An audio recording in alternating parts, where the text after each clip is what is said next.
Calendar ಪ್ರಕಾರ ಗೌರಿ ಗಣೇಶ ಹಬ್ಬ ಮುಗಿದ್ರೂ ಗಣೇಶನ ಇಟ್ಟಿರೋರು ಗಣೇಶನ ವಿಸರ್ಜನೆ ಮಾಡೋವ್ರಿಗೂ ಗಣೇಶ ಹಬ್ಬ ಮುಗ್ಸೋಕ್ಕೆ ಆಗಲ್ಲ, ಏನಂತೀರ? ಹಾಗೆ ನಮ್ಮ ಏರಿಯಾದಲ್ಲಿ ಗಣೇಶನ ಇಟ್ಟಿದ್ದರು.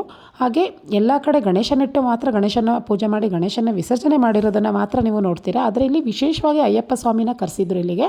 ಹಾಗಾಗಿ ಅದಕ್ಕೆ ಎಲ್ಲ ರೀತಿಯ ಅಭಿಷೇಕನೂ ಮಾಡಿಸಿದ್ರು. ತುಂಬಾ ಕಣ್ತುಂಬಿ ಬಂತು. ಯಾಕೆಂದರೆ ಇಷ್ಟೊಂದು ಹತ್ತಿರದಿಂದ ನಾನಂತೂ ಅಯ್ಯಪ್ಪ ಸ್ವಾಮಿಗೆ ಅಭಿಷೇಕ ಮಾಡಿರೋಂಥದ್ದನ್ನ ಎಲ್ಲೂ ನೋಡಿರಲಿಲ್ಲ. ಹಾಗಾಗಿ ತುಂಬಾ ವಿಶೇಷ ಅನ್ನಿಸ್ತು. ತುಂಬಾ ಚೆನ್ನಾಗಿತ್ತು ಕೂಡ ಪೂಜೆ. ಅಭಿಷೇಕ ಮಾಡಿರೋದು ನಮಗೆ ವಿಭೂತಿ ಆಗಿರ್ಬೋದು, ಗಂಧ ಆಗಿರ್ಬೋದು, ಎಲ್ಲದನ್ನು ನಮಗೆ ಲಾಸ್ಟಲ್ಲಿ ತಲುಪಿಸಿದ್ರು.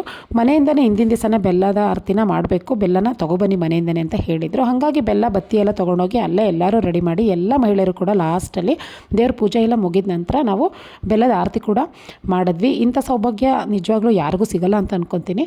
ಅಷ್ಟೊಂದು ಖುಷಿ ಆಯಿತು ನನಗಂತೂ. ಪೂಜೆ ಎಲ್ಲ ಮುಗಿದ್ಮೇಲೆ ಪ್ರಸಾದದ ವ್ಯವಸ್ಥೆ ಕೂಡ ಮಾಡಿದರು. 1 ಅವರಲ್ಲಿ ಆಗಿರೋ ಅಭಿಷೇಕನ ನಾನು ನಿಮಗೆ 1 ನಿಮಿಷದಲ್ಲಿ ತೋರಿಸೋವಂಥ ಪ್ರಯತ್ನನ ಮಾಡಿದ್ದೀನಿ.